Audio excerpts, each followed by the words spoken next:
Hola, bienvenidas y bienvenidos a Responsabilidad Social, Cívica y Ética, tu programa para compartir opiniones, escuchar y reflexionar sobre los temas que mayor interés despiertan entre las y los jóvenes de México. En este programa nos hemos referido en muchas ocasiones a los derechos humanos y la importancia de que las autoridades se encarguen de respetarlos. También hemos visto cómo en ocasiones pareciera que hay unos derechos que se contraponen a otros, o que los derechos de alguien van en sentido opuesto a los derechos de alguien más. Hoy vamos a hablar de un derecho muy peculiar, tanto por novedoso como por su forma de aplicarlo: el derecho a la objeción de conciencia. Los derechos humanos son reconocidos en nuestra Constitución como derechos fundamentales y están amparados para todas y todos. Sin embargo, existen ordenamientos legales que limitan el ejercicio de algún derecho cuando la persona ha violado alguna ley. Por ejemplo, si una persona se encuentra cumpliendo una condena en prisión, se le priva de su derecho a participar en una contienda electoral para ser votado. Una persona privada de la libertad puede seguir ejerciendo su derecho a votar, pero no a ser votado. Del mismo modo, el derecho a la propiedad privada se puede ver conculcado en casos de utilidad pública, como la construcción de un aeropuerto, de una presa o de una carretera. Otro caso es el de los derechos de niñas, niños y adolescentes, los cuales tienen prioridad sobre los derechos de otras personas en caso de que sus derechos entren en conflicto con los de una persona adulta. Una autoridad solo puede suspender un derecho después de un juicio y una vez que se haya dictado una sentencia. Y así como tenemos derechos como ciudadanas y ciudadanos, tenemos deberes jurídicos, esto es, obligaciones que por ley tenemos que cumplir. Los deberes jurídicos se dividen en positivos y en negativos. Un deber jurídico positivo nos obliga a hacer, a ejecutar un comportamiento, mientras que el deber jurídico negativo nos obliga a no hacer. Este deber parte del principio de que las personas tenemos que respetarnos los unos a los otros. Por ello, para evitar que alguien genere un daño a otra persona, hay ciertas conductas que debemos evitar. Un ejemplo de deber jurídico positivo es cumplir con un trabajo para el que hemos sido contratados o contratadas. Un ejemplo de deber jurídico negativo sería el que una empresa no puede obligar a una persona a mantenerse en su puesto de trabajo tras terminar su turno. El derecho a la objeción de conciencia, nuestro tema de hoy, se define como la negativa de una persona para acatar un deber jurídico por razones de conciencia, las cuales se reconocen por argumentos relacionados con la religión, ética, ideología o filosofía. Algunos ejemplos de objeción de conciencia son el rechazo a la transfusión sanguínea, a experimentar con animales, el que una mujer no acepte ser atendida por un médico varón o la negativa de una doctora o doctor a practicar un aborto. Todas las y los profesionistas que decidan ejercer este derecho deben actuar conforme a las limitantes establecidas por la Ley General de Salud, que es donde se encuentra estipulado este derecho, pero también deberán acatar las normas de derechos humanos y estándares de ética médica avalados internacionalmente. Esto con el fin de que el ejercicio de la objeción de conciencia no derive en la no presentación o la negación arbitraria de los servicios. La diversidad que existe en nuestro país en términos culturales, religiosos y de identificación de género han obligado a que nuestras leyes se adapten para incluir diferentes ideas religiosas, filosóficas y éticas. La objeción de conciencia se produce cuando entra en conflicto la convicción moral de una persona y un deber jurídico al que está obligado. ¿Cómo se puede resolver este conflicto sin que se prive a alguien de un derecho y se respete la convicción de un profesionista?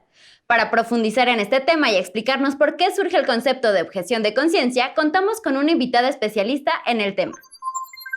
Me gustaría primero empezar como explicando lo que es la objeción de conciencia, que es básicamente la posibilidad que tenemos todas las personas de negarnos a realizar un acto que es previsto por la ley porque consideramos que es incompatible con nuestras creencias religiosas, pero también éticas, morales, filosóficas, políticas, etcétera, ¿no? Entonces, esta objeción de conciencia lo que busca proteger es la libertad de conciencia y de religión que está garantizada por la Constitución y de manera general la libertad de pensamiento, ¿no? Entonces, de cualquier manera, lo que protege es, o lo que reconoce es que pues, todas las personas tenemos derecho a pensar por cuenta propia y además a vivir conforme con nuestras creencias religiosas. Bueno, en realidad es una reflexión bastante antigua, ¿no? Por ejemplo, si las leyes son necesariamente justas, si tenemos, para el caso de los creyentes, que obedecer a las leyes o al contrario a Dios. En fin, encontramos esta reflexión en torno a la objeción de conciencia a lo largo de la historia del pensamiento humano, pero en su forma, digamos, más moderna, las primeras reflexiones como ya un poco más sistematizadas en la materia, pues lo encontramos en materia militar, por ejemplo, ¿no? Como jóvenes que dicen que no quieren irse a la guerra, que no quieren realizar su servicio militar, precisamente porque consideran que pues, es incompatible con su proyecto de vida y con sus convicciones filosóficas o religiosas. En el marco de sociedades democráticas, abiertas, tolerantes, pues consideremos que la objeción de conciencia tiene que ser reconocidas en las leyes, pues precisamente para permitir a las personas vivir de manera congruente con pues, lo que creemos en lo más profundo de nuestro ser. Puede ser un poco difícil de entender respecto a la objeción de conciencia, ¿no? Es decir, no puede existir como tal en la ley o en la Constitución un derecho general a desobedecer a la ley, sino todo sería caóticos, ¿no? Todos decidiríamos que obedecemos cuando queremos o cuando nos conviene. Entonces, lo que tenemos que entender es que sí existe un deber de obedecer a la ley que es la expresión de la democracia, pero consideramos que en algunas materias puntuales, cuando existe como un problema moral importante, pues se debe reconocer a las personas cuando tienes convicciones pues muy sinceras y muy importantes para ellos, que puede haber como algunas materias donde sí reconocemos que puede haber una objeción de conciencia. Pues me parece que es importante reconocerla en la práctica profesional y en particular a nivel médico, porque sabemos que es un terreno muy sensible pues para este tipo de convicciones morales o religiosas, ¿no? Por un lado tenemos a los pacientes y a sus familiares que finalmente tienen el derecho a aceptar o a rechazar un tratamiento. El caso más común es el caso de los testigos de Jehová que se niegan a recibir transfusiones de sangre. Entonces, cuando tenemos un adulto que llega al hospital con una tarjeta o con una placa que dice no sangre, pues las médicas y los médicos tienen que reconocer finalmente que se trata de su propia vida y entonces pues no se les puede aplicar un tratamiento en contra de su voluntad. Por el otro lado, también tenemos a los médicos que tienen como deberes deontológicos propios de su profesión, es decir, que pueden ellos decidir cuál es o qué les parece ser el mejor tratamiento para una persona y además pues ellos también tienen este derecho a la conciencia y a la libertad de religión y por lo tanto pues en algunos casos consideran que hay algunos procedimientos que no pueden realizar debido a sus convicciones fundamentales. Podemos encontrar objeción de conciencia en diferentes profesiones, en particular como ya mencionaba en el ámbito sanitario que es muy importante, pero también estamos viendo que surgen objeciones de conciencia en materias que parecerían como neutras, ¿no? Por ejemplo, en Estados Unidos tuvimos el caso de un pastelero que se negó a realizar un pastel de boda para una pareja homosexual, ¿no? También tenemos farmacéuticos que se niegan a vender anticonceptivos. Entonces, podemos imaginar esta objeción de conciencia en diferentes ámbitos profesionales. ¿Te ha pasado estar con tus amigas, amigos y que te animen a que hagas algo que no quieres? No porque sea algo que ponga en riesgo tu integridad física, sino porque simplemente no te late. La objeción de conciencia es algo parecido. Mientras el mantenerte en tu convicción no afecte a otra persona, estás en todo tu derecho a aferrarte a lo que crees. Pero así como no pueden obligarte a hacer algo que crees que es incorrecto, no puedes evitar que otras personas sí lo hagan. Lo que es válido para ti es también válido para las y los demás. En México existe una gran diversidad de religiones. Una de ellas, por ejemplo, los testigos de Jehová. Tienen por convicción el no saludar los símbolos patrios, no solo de México, sino de cualquier país. Este gesto religioso no busca afectar a otras personas. Las y los miembros de esta religión no tienen la intención de abrogar la bandera o el himno nacional. Simplemente su religión les impide participar de cualquier tipo de ritual cívico. La ley en México les permite ejercer su convicción sin tener que sufrir una sanción por ello. Otro ejemplo es el uso de animales en pruebas de laboratorio. A pesar de que esta práctica se ha cuestionado cada vez más, la ciencia requiere de la experimentación en animales toda vez que no se debe experimentar en seres humanos. Sin embargo, si una persona que labora en un laboratorio expresa su negativa a participar en esta actividad por su convicción moral de no dañar a los animales, la empresa o la dependencia debe respetar su decisión sin que por ello sea sancionada. Algo que tienen en común estos dos ejemplos es que las personas que se amparan en la objeción de conciencia no están afectando derechos de terceros. Expresan su convicción de forma pública y solo para sí. Pero hay otros casos en donde sí se da una disrupción de un deber jurídico. Si una persona transgénero acude a una unidad de salud para recibir un servicio y es recibida por una doctora o un doctor que por cuestiones religiosas se niega a atenderla, los derechos de ambas personas entran en conflicto.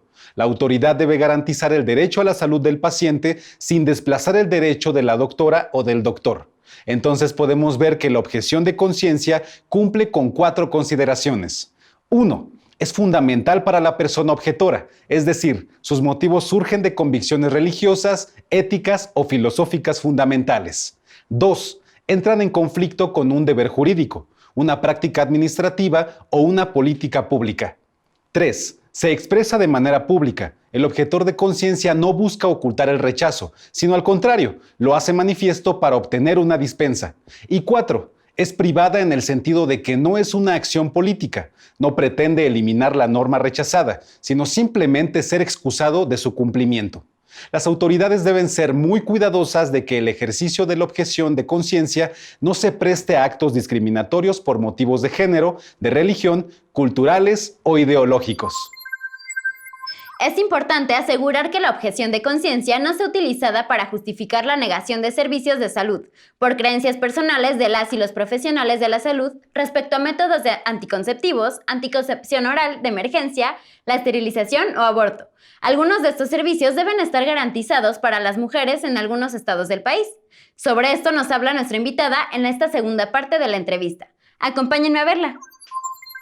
Sí, lo que deben hacer las autoridades cuando derechos entran en conflicto es algo que llamamos en derecho una ponderación. Es decir, examinamos cuáles son estos derechos que se encuentran en confrontación, tenemos que ponerlos en balance, ver cuáles son los diferentes intereses en juego, pero también cuáles son las razones que motivan las objeciones de conciencia y sobre todo tenemos también que ver si estos derechos pues que se presentan afectan los derechos de otras personas. Entonces, lo que hace un juez cuando lo llega a un caso de objeción de conciencia es analizar estas diferentes razones y después pues decidir si efectivamente se tiene que reconocer en este caso concreto pues la libertad de conciencia y de religión del objetor o si al contrario pues se considera que no. Por ejemplo, en Francia tuvimos el ejemplo cuando se legalizó el matrimonio homosexual de algunas personas encargadas de casar estas parejas que empezaron a decir que no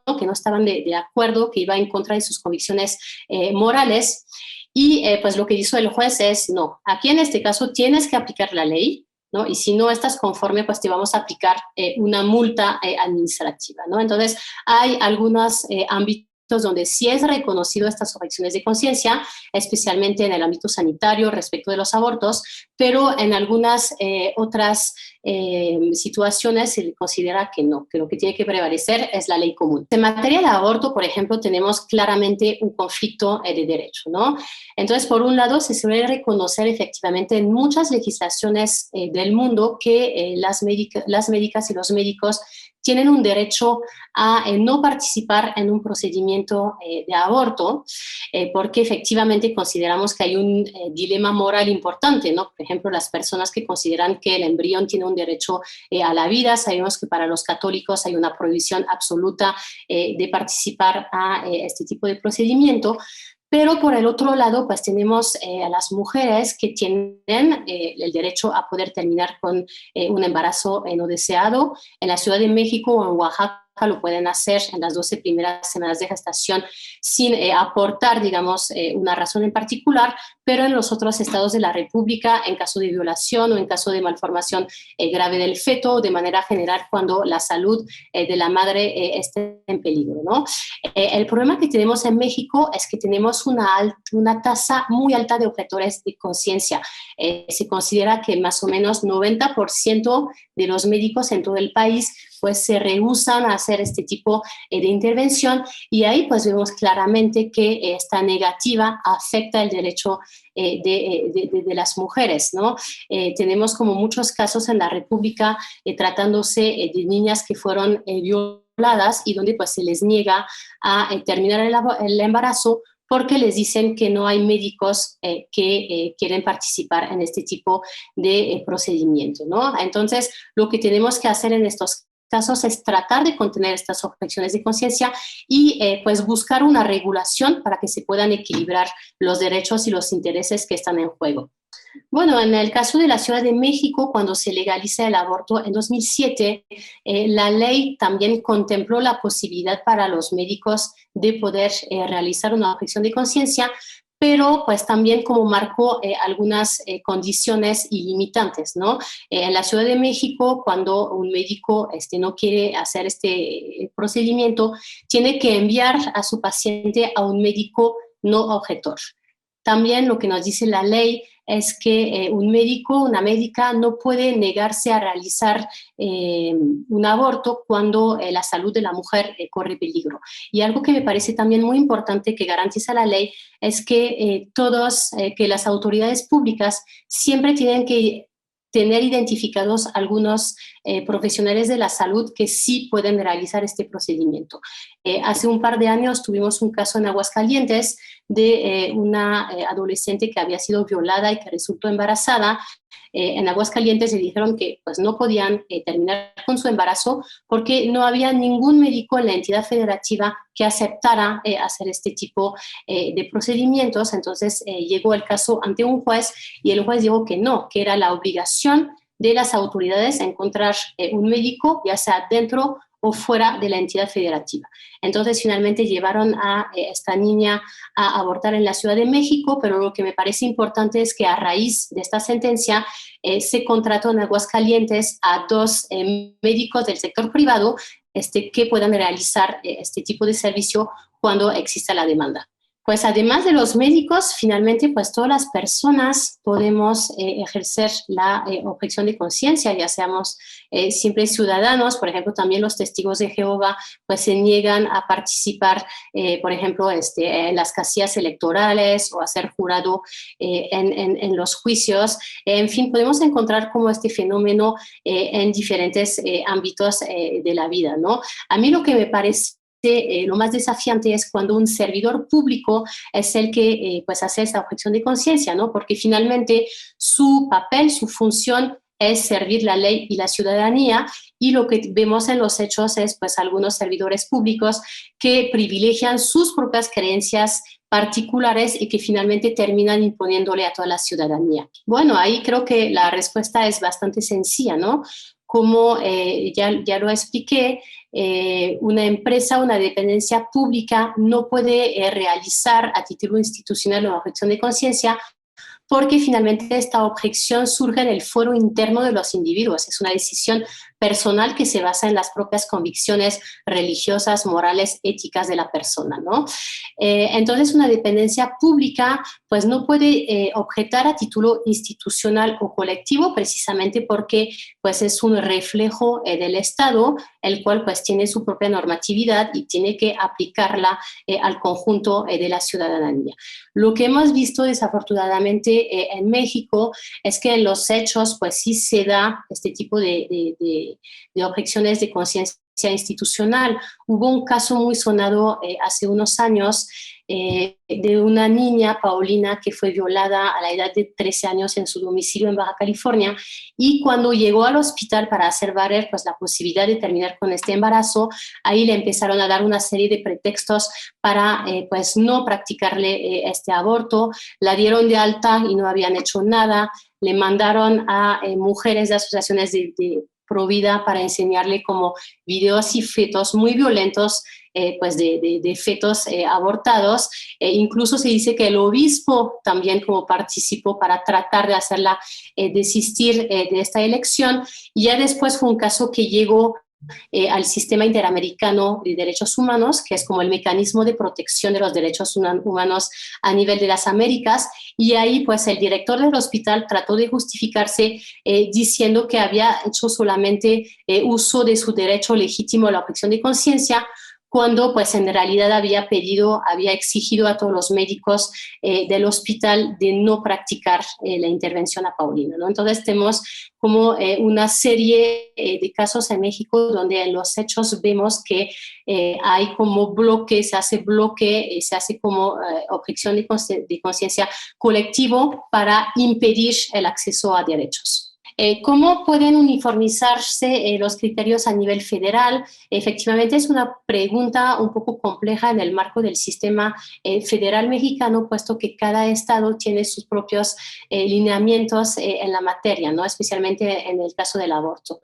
Hace un par de años se modificó la Ley General de Salud, que reconoce a los médicos, médicas y el personal de enfermería la posibilidad de objetar pues en diferentes servicios de salud, pero se consideró que esta disposición no protegía pues a los pacientes de los sistemas de salud porque no tomaba en cuenta suficientemente sus derechos. Entonces, la Corte Suprema está justamente analizando este caso y esperamos que en su decisión pues tome acta de las problemáticas que existen a nivel de la práctica y que pueda como reforzar las condiciones en las cuales se pueden llevar a cabo esas objeciones de conciencia, pues precisamente para permitir a todas las personas tener acceso en los hechos a sus derechos.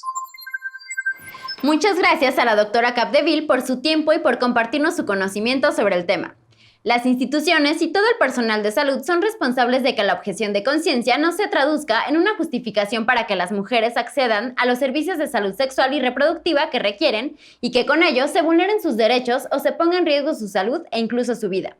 Y este es nuestro top 5 sobre la objeción de conciencia. 1. La Ley General de Salud establece que la objeción de conciencia es una prerrogativa individual, no institucional ni colectiva. Solo puede ser invocada por el personal médico y de enfermería perteneciente al Sistema Nacional de Salud. 2. Las instituciones de salud no pueden discriminar a sus profesionales de la salud que se identifiquen como objetores de conciencia, pero esta deberá hacerse explícita ante la institución.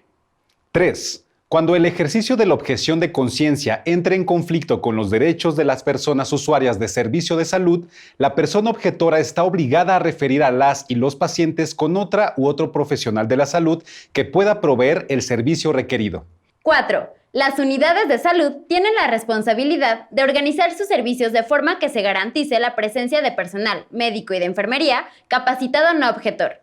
De esta manera, se respeta el personal de salud objetor sin que eso implique que las y los pacientes se vean privados de un servicio.